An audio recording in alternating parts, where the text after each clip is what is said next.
Today on the Topping Show, Matt Walsh goes viral for defending his stance, saying that gays should not be able to adopt, and punches back to Glenn Greenwald, well, at least metaphorically. Ford sales jump up as much as 16% despite record recalls. Statistics on 40% of the year being dedicated to LGBTQ days goes viral on X. Cory Booker gives a salute like Elon Musk, but no one compares him to the bad guy from World War II. And the Dodge Charger EV experiences some unintended acceleration. All of that and much more on the Topping Show.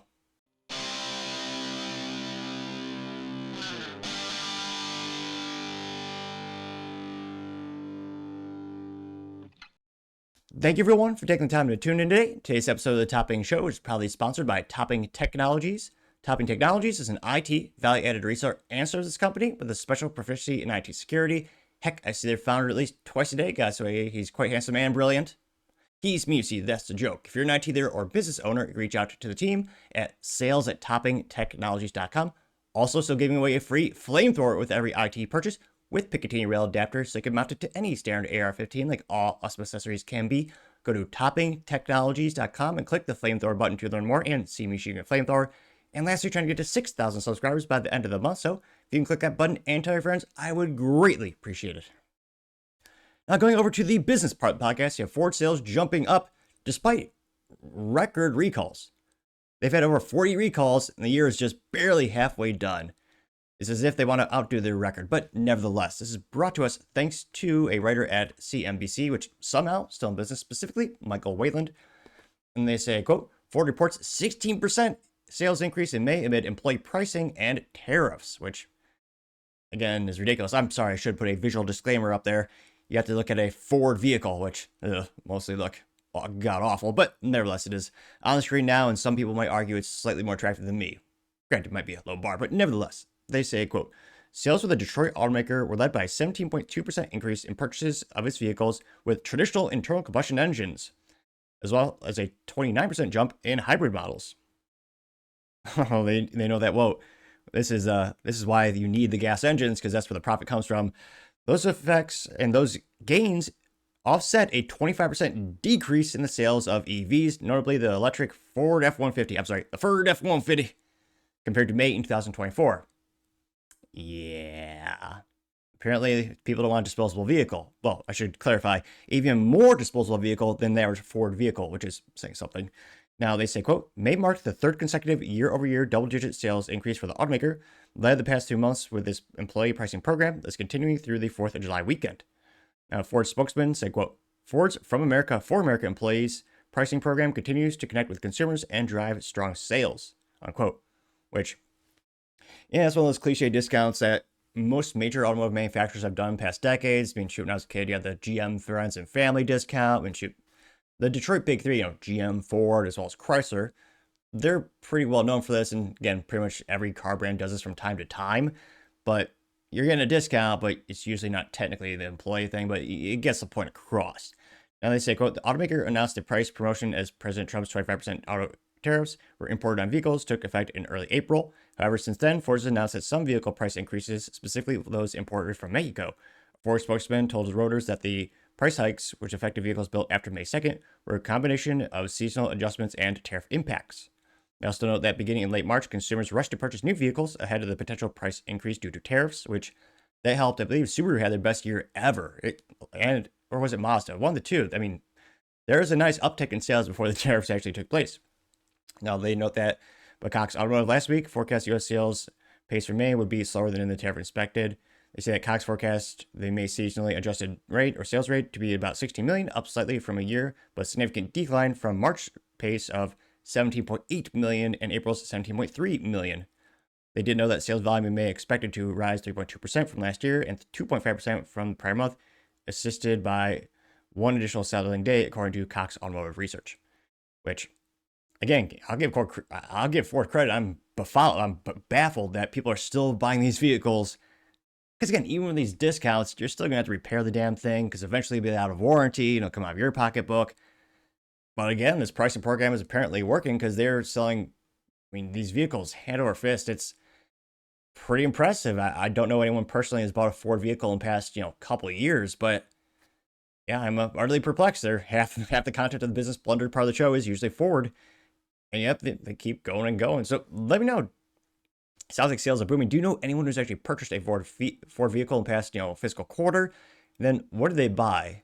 Let me know in the comments your thoughts, because as always, be fascinated to hear what you have to say. Going over to the cultural part of the podcast, you have Matt Walsh punching back against Glenn Greenwald, well, at least metaphorically, standing firm that gays should not be able to adopt. Now, this is brought to us thanks to, of course, Matt Walsh on X, and he's actually responding to Jason Whitlock. Now, Matt Walsh, again, Jason Whitlock said, quote, I have no interest at all in stoning Glenn Greenwald. I would love for him to pursue a relationship with Jesus Christ. I want this for his salvation, but also because I think it would improve his journalism, and Jesus would tell Glenn to go and sin no more, unquote. Now, Matt Walsh responded to that, saying, quote, I don't know why people are so focused on his journalism. That's irrelevant. What matters is that there are 3 kids in that house. Glenn attacked me for, quote, morally deranged for saying that gay men shouldn't be able to adopt kids. Meanwhile, he's filming drug-fueled fetish porn with male prostitutes while he is a sole guardian of 3 children. That's the point here, unquote. And this is one of Matt's most viral statements of the June, getting 1.2 million views and 20,000 likes. And as the youth might say, based. Which, yeah, Glenn Greenwald got in some trouble for doing some adult things and not making him look good. Now, going to the major comment section, you have Grimdis saying, quote, and again, we're having some fun contrarian statements right off the bat. Now, again, this is Grimaldis. Name's only slightly more unusual than my own. Don't have much ground to stand on there. Now, he says, quote, that's great, Matt, but if you feel this way, then why are you friends with Dave Rubin? Now, Matt Walsh should respond saying, quote, I've never met him or spoken to him in my life. Getting 2.5 thousand likes, which, as youth might say, sus, which thanks to the Urban Dictionary, I think is short for suspicious.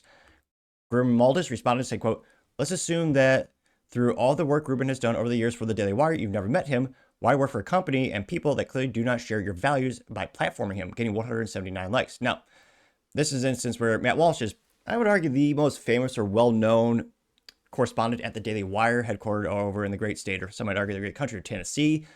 And they do, most of the hosts on that show, I mean, Ben Shapiro for years has been pro-gay marriage, or is he pretends to acquiesce, be like, oh yeah, it's gay, folks. I wish you had that right. I don't care what you do. I'll do.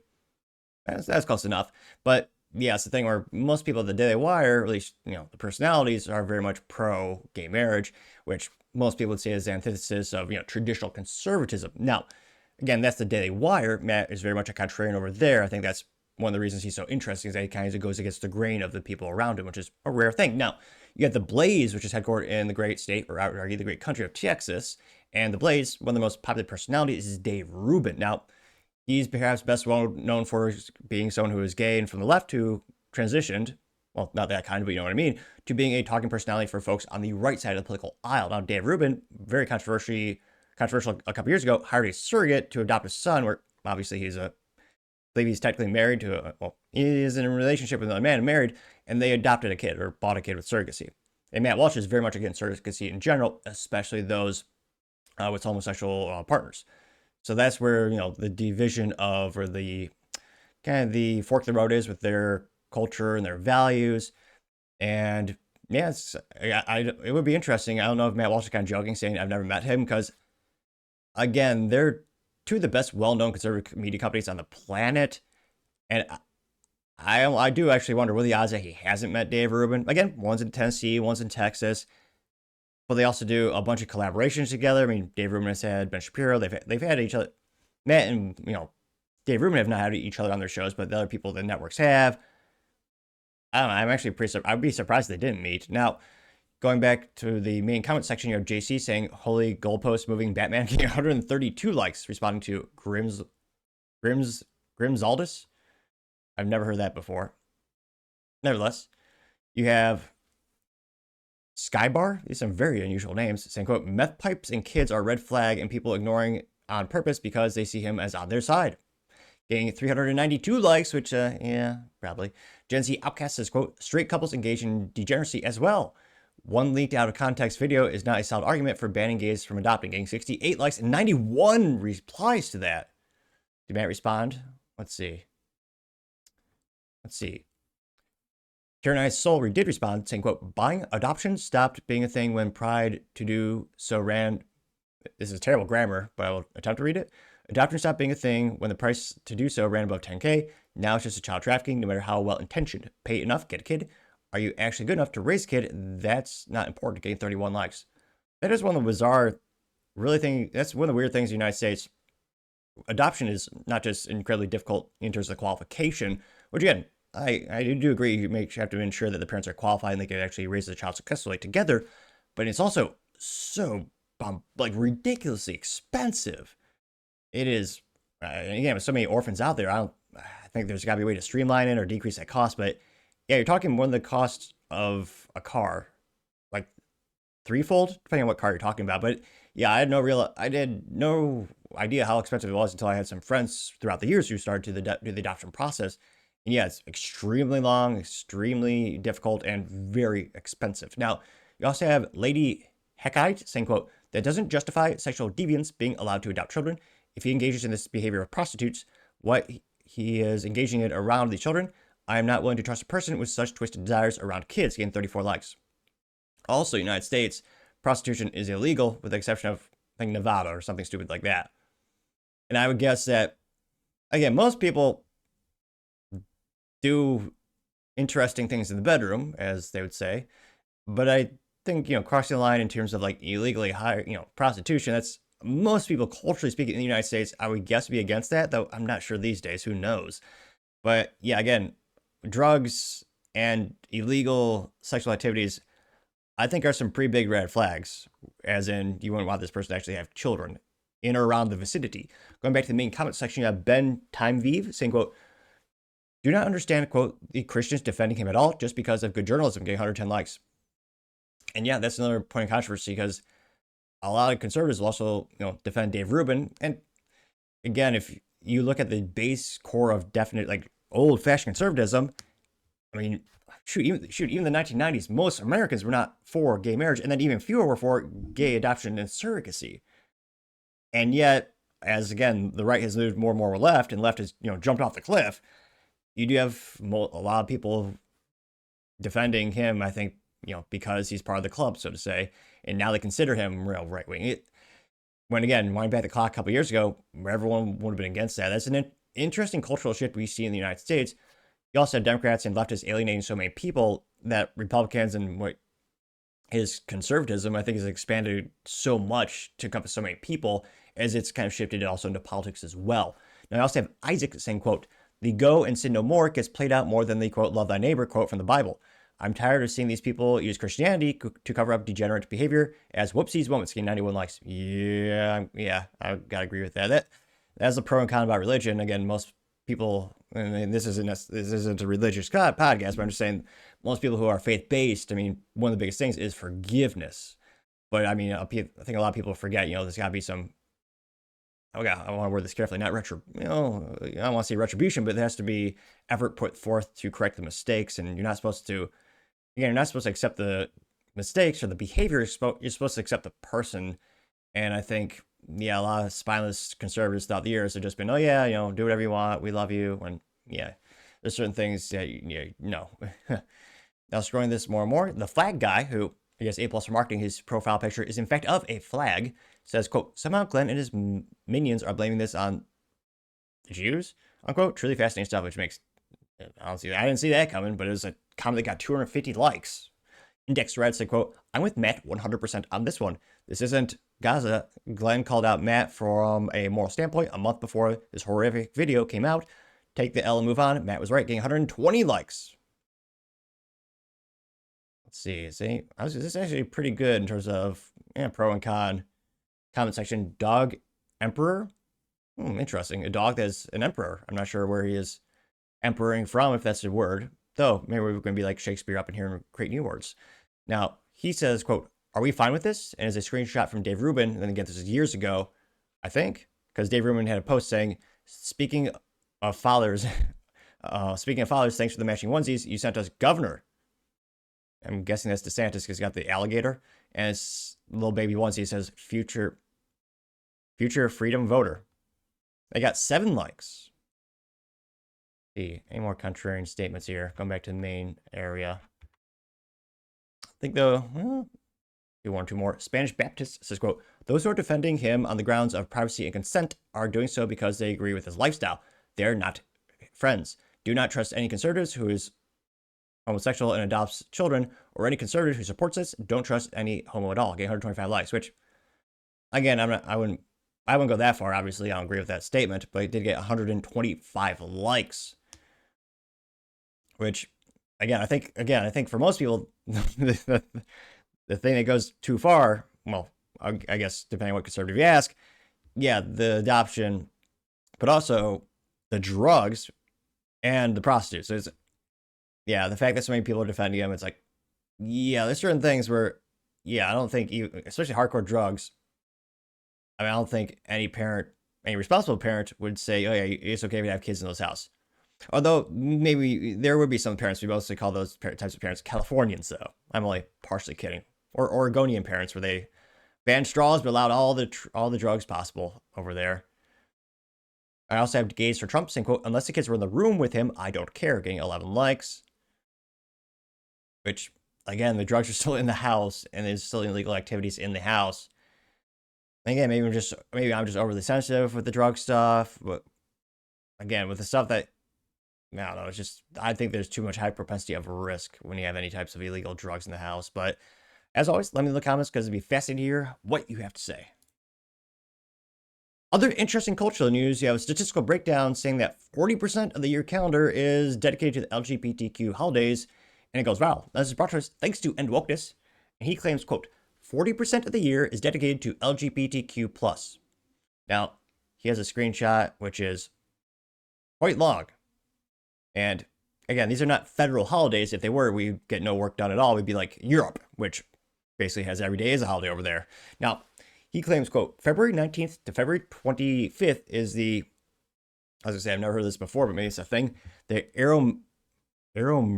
I can't pronounce things today. Click that subscribe button, it'll help, in theory. It's the Aromantic Spectrum Awareness Week. March 21st to March 25th is LGBTQIA Health Awareness Week. March 31st is Transgender Day of Visibility, which is, I don't want to say dark humor, but kind of ironic. This age-old saying, beware the Ides of March, I believe. But nevertheless, April 6th is the International Asexual Day. April 13th is International Day of Pink, when they have parentheses clarifying it as a day opposing homophobia. April 14th is a day of silence, which is kind of ironic because, you know, these events are never silent. April 26th is Lesbian Visibility Day. May 17th is International Day Against Homophobia, Biphobia, and Transphobia. May 19th is Agender Pride Day. May 22nd is Harvey Milk Day. May 25th is Pansexual and Panromantic Awareness Day. And it says entire month of June, Pride Month. You also have June 23rd, Stonewall Day. June 28th, International LGBTQ Day. July 14th, International Non-Binary People Day. July 16th, International Drag Day. I can't but think it's a high propensity this public schools will be open that day. September 16th to September 23rd is Bisexual Awareness Week. September 23rd is celebration of Bisexual Day. And it says entire month of October, LGBTQ History Month. You also have October 8th is International Lesbian Day. Now they just had April 26th is Lesbian Visibility Day. Now this is a International Lesbian Day. It's a lot. October 11th is National Coming Out Day. October 17th to October 24th is Gender Fluid Visibility Week. You also have October 19th is International Pronoun Day. October 19th is also Spirit Day. It's support for LGBTQ plus youth. October 23rd to October 29th is Asexual Awareness Week. October 26th is Intersex Awareness Day. What? October 31st isn't a thing? They also have the entire month of November that is Trans Awareness. I didn't know this. It's Trans Awareness Month. That's the entire month of November. November 5th is Trans Parents Day. November 8th is Intersex Day of Remembrance. November 13th through the 19th is Transgender Awareness Week.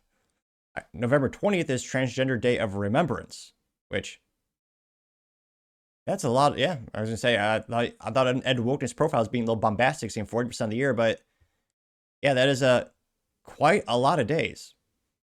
I mean, that I wouldn't be surprised if they just copied Europe in terms of, if you actually did take all those days off, like, it probably is about how much a European works, but I'm only partially kidding, jabbing at my friends who work in IT over there. That takes several days to get back to you because they're on vacation or a holiday. But nevertheless, this got about 557,000 views and 10,000 likes, with one of the first comments come to us thanks to Paul Suzupa saying, quote, "Pride is a distraction, so we argue while our government robs us," getting 99. Let's make it 100 likes. I can't help but see some parallels between that when people want to rile up race relations and racism, and especially, also, left versus right, Republicans versus Democrats, as this, culture part of the podcast kind of evolves or devolves or flows into the politics section of the podcast. But yeah, I can't help but think the government just stokes hate between different groups in the United States so that we never organize and demand them to actually do their damn job, like cut the budget, be more efficient, and stop raising our damn taxes. As it is, I can't but feel every year we get taxed more, but get less. I think most people would agree with that, but who knows? You have Boris Brulalo saying, quote, "Grok, how many days of the year are dedicated to those who lost their lives on service, veterans, active troops, and first responders? What percentage of those days are represented?" Getting 90 likes. Grok responded saying, quote, "Oh, it tallied up a lot of them. Well, getting 88 likes. I'm trying to see if someone actually summarized it because it gave paragraph results. So 9 days. 9 days, that's it. He got 39 likes for that comment or that summary. Now, someone by the name of L, all pronouns, says, quote, "Veterans don't go through the what the hell?" This person's going to make the argument that veterans, it's easier to be a veteran of war than someone who is LGBT or one of the other things they noted. This person by the name of L, all pronouns, says, quote, "Veterans don't go through the abuse and acceptance that these LGBTQ individuals go through every day. Veterans are very well respected and thanked for their service, as they should, but the people who suffer from sexual gender identities are often harassed everywhere. It's support to them." Mostly meant to the vacuous, but that did get 2 likes. Which, yeah, in terms of, homeless rates, suicide rates, depression rates, actually coping with coming back from war. According to this person, that's nothing. It's harder to be a trans person or LGBTQ. Yeah, I think most people would say it's mentally vacuous, and most people would say, well, or I think more and more people are saying maybe instead of a whole June Pride, you'd have a Veteran Acceptance Day, or rather Veteran Appreciation Month, more accurately. Now, going back to the main comment section, you also have, oh geez Louise. You have a man dressing up as a woman saying celebrated for a month. You have it loses me at the moment, there's a Medal of Honor recipient getting 145 likes and say thanks for 1 day.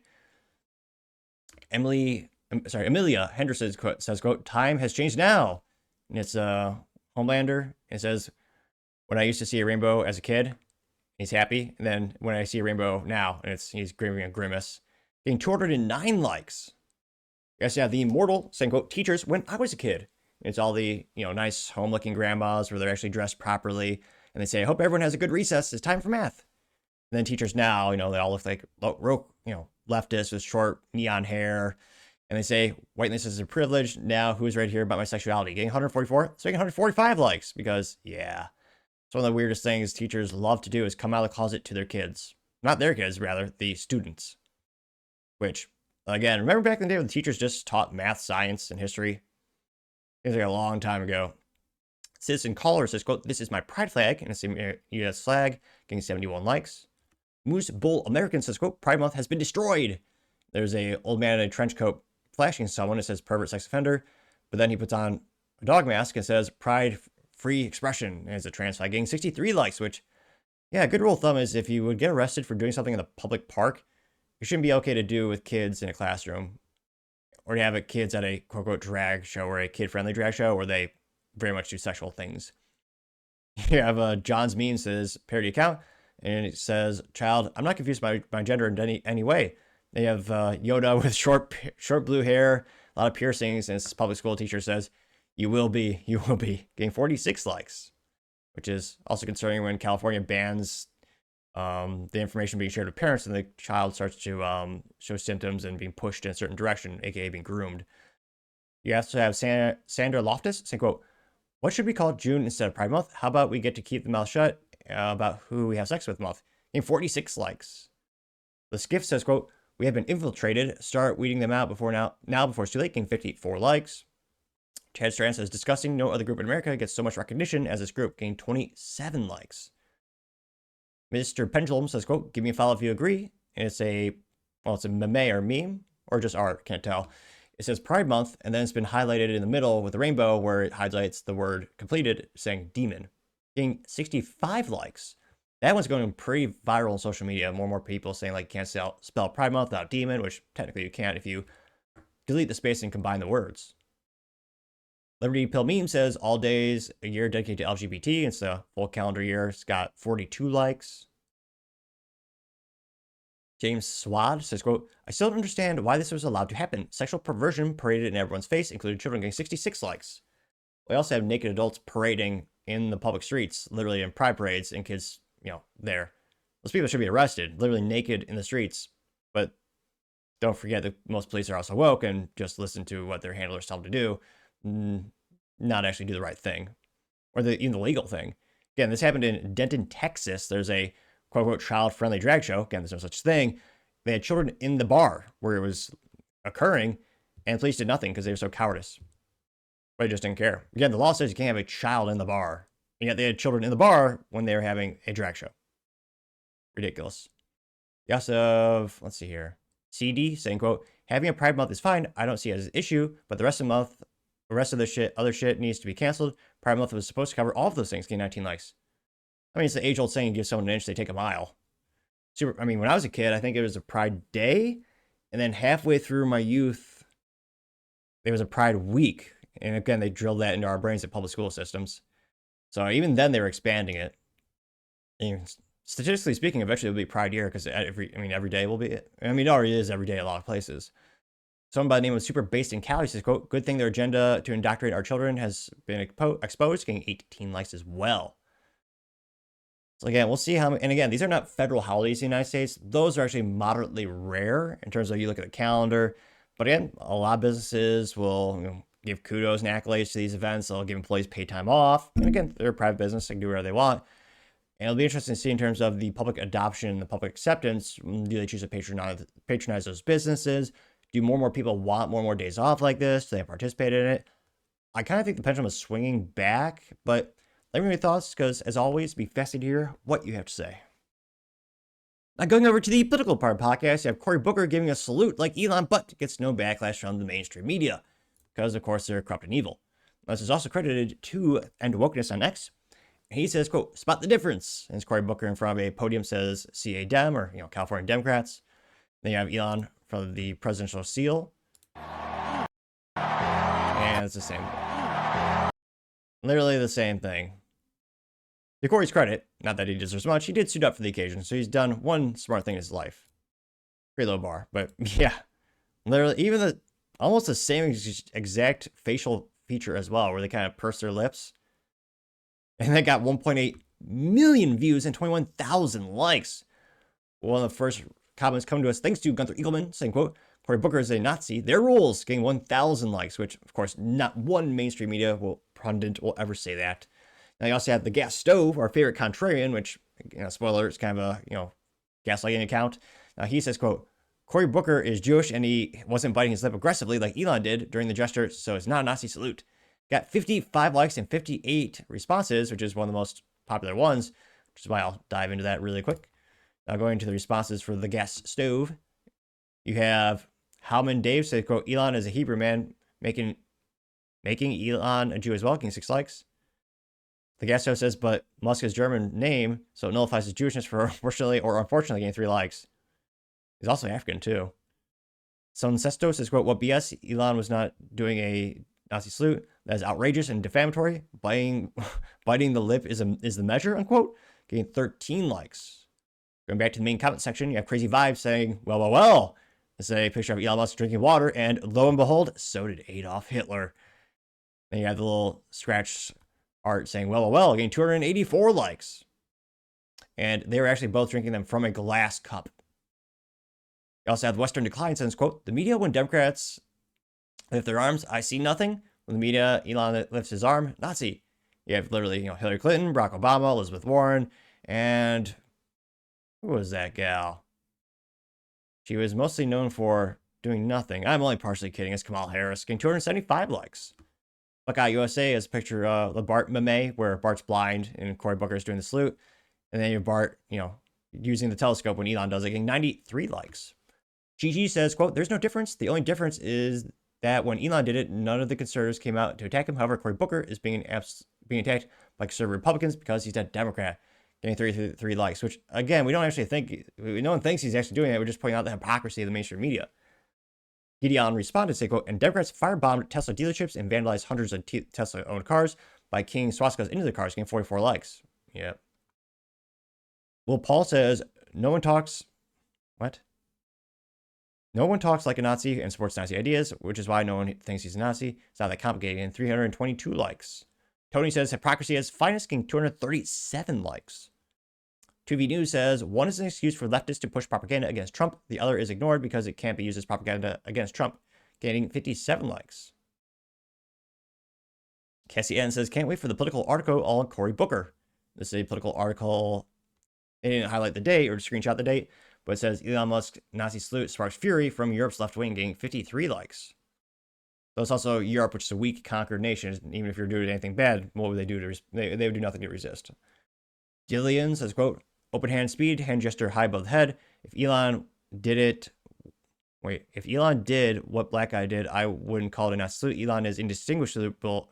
He claims Elon is indistinguishable from a Nazi salute. No, Elon is a Nazi, but he did that intentionally troll. It backfired. It should have. Again, 36 likes. Interesting assessment. I don't think Elon would risk so much by doing a parody or trying to troll people like that. Not too many contrarian. BCB says, quote, and the one on the left is a wave, and the one on the right is a salute. If you switch party affiliations, I see the same thing. 127 likes.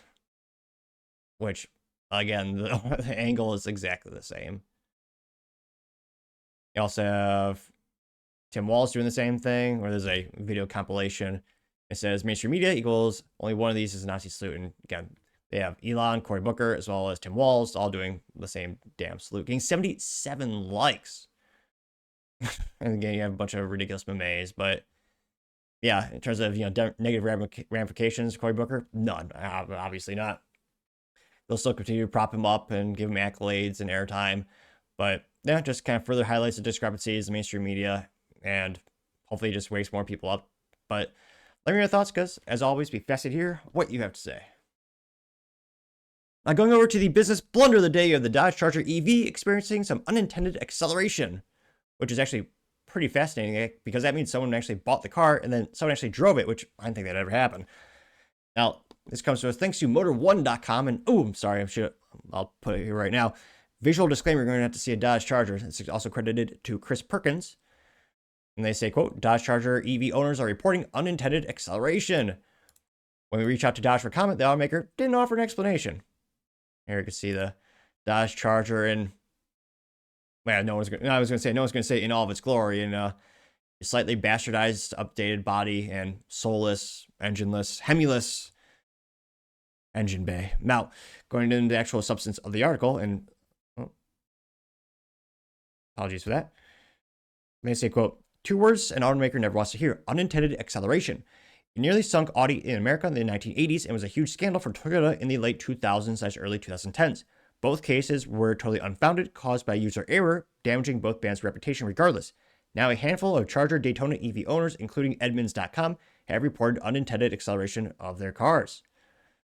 Now they say that Edmunds' 2024 Charger Daytona Scat Pack, which it owns reportedly and reports on as part of their long-term test, had a case of totally unexplained and unintentional acceleration in the hands of one of its riders, which I'm going to say we'll just put up here.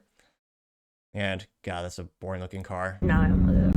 That's about a minute 35. Let me maximize that screen right there. So it just suddenly told me there's an air problem with the car. So I'm not actually touching the throttle. I don't have the accelerator at all. Like, it's accelerating. I'm going 37, 38. Can you see the speedometer? Yeah. Whoops. And also I have to like hold the brake, so now I'm braking. So I got a red turtle.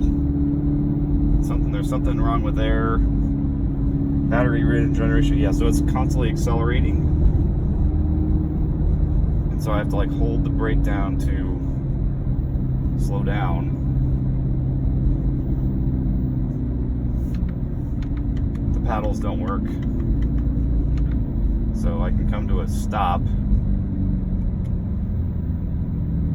So here, like, go see. So you like kind of show like the roads here, but so I'm holding the brake. So now I'm gonna let off the brake, and it's gonna start creeping forward. Now it's just creeping. Oh, now there's like something just shook in the powertrain, like the motor.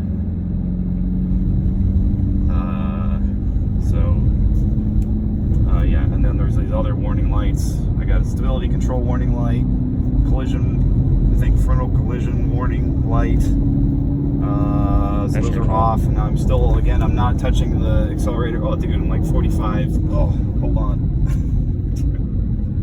Okay. Yeah, that's not good. I was about to say, there's your problem, because he's pointing at the steering wheel that showed the Dodge name there. Which, yeah, not great news, Dodge. Which, yeah, I don't know how many people are actually surprised, since, you know, software is a little bit more complicated than traditional automobiles. Which, even then, Dodge has some good cars, but yeah, kind of finicky. Now, they note that after parking and cycling the car, aka shutting it off, locking the doors, waiting 10 seconds, then getting back in, the problem did go away. Which, again, is still horrifying. Now, they say, quote, when we asked Dodge if this is a problem it knows about and if it's a problem they could fix, instead of answering the question, the Stellantis spokesman said, quote, in the rare event of an accelerator pedal fault, Stellantis has implemented a drive-by brake design safety feature, which allows the driver to control speed through the brake pedal. In this instance, the feature worked as intended, and the driver was able to safely maneuver the vehicle off the road. This feature has been in many Stellantis internal combustion engine vehicles for many years, and has been carried over to battery electric vehicles, which, unquote. It's kind of hilarious. Obviously, they didn't answer the question. Just copy paste their standard policy about safety feature, which I guess they are being very careful. Because again, if this actually goes to a recall, it hurts. And a lot of people don't realize not only do a recall, it costs the company in terms of fixing it, but also hurts the brand reputation and also the statistics for the liability of the company too. That's why if you ever have a lemon, depending on the state you live in, they'll actually gladly buy your car back. They don't want you to actually lemon law it. Like, before you actually take to court or anything, they'll take that car back, because if it's actually lemon law, it's on the books as a lemon, that makes the company look really bad and the ratings go down. Now, they say that, quote, does this statement acknowledge this incident was the fault of the car's end and not simply the driver? We reached out to ask for clarification and we'll get an update necessary. They say that, quote, as Edmonds points out, supposed Dodge Charger owners report a forum of similar instances, including one where the poster says that the unintended acceleration led to an accident. Obviously, this is all anecdotal, and without looking at data from the car, it's impossible to say definitively whether the Charger Daytona has a genuine issue. Which I was going to say, it sounded like it was a good vehicle for a second, but it's an EV. They're just pumping in fake noises, so you can almost like a tease. Like you could have got a Hemi. Actually, for the price of that vehicle, you could have got a really nice used pre-generation Dodge Challenger Charger with a good old V8 and a stick shift, but you got this instead. Now, they did note that, quote, but Edmonds is a reputable outlet, and his video and reporting is a strong indicator that the car may actually have a problem. The publication, for its part, says that the Charger Daytona is going to the dealer for, quote, post-haste. They say that so far the Daytona has been a disaster for the ailing Stellantis muscle. As the fans, large car made it clear they don't want the EV, they want Hemi V8s, and they're already discounting this thing heavily at dealerships, which, again, these are, of all the things where I look at an automobile, I just think this company's going to take a loss. It's going to be the Charger EV. It's a very, very small percentage of previous generation owners would want this. In terms of new prospective clients, yeah, they're just not buying this. So it'll be interesting to see, but even worse news for one of Dodge's worst vehicles. Gotta say, Stellantis and Dodge, you are certainly the business blunder of the day. Thank you, everyone, for taking the time to tune in today. Again, trying to get to 6,000 subscribers by the end of the month, so if you click that button, I would greatly appreciate it. Also, give me a thumbs up, thumbs down, or comment. It's a great way to give me some additional feedback, letting me know how I can make the show better and better. Lastly, don't forget to take time to tell your family, tell your friends, tell your coworkers, heck, tell your enemies, anyone and everyone. Just stay safe and fight the good fight.